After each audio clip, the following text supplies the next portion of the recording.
Welcome to Penrose Learning, where we make understanding easy. You start by choosing 5 to 10 photos that tell a clear story and match in tone. This saves time later. Once done, open Instagram, tap the plus then Reels, and import your images in the sequence you want them to appear.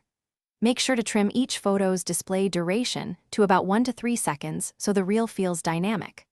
Also, enable the grid or guide to check composition. That helps you avoid awkward crops when switching aspect ratios. Next, you refine composition and timing so the reel reads smoothly. First, crop to 9:16 and use a line or guides to keep a stable subject across frames, then normalize white balance or apply the same filter to maintain cohesion. Once done, add music and use the audio waveform and sync feature to line up photo transitions with beats. That makes movement feel intentional.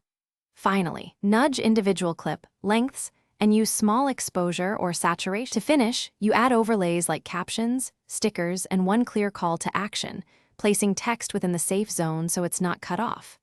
Once everything looks right, preview the full reel several times and export a draft to your camera roll to confirm playback and audio sync on device. If a problem appears, make one fix at a time.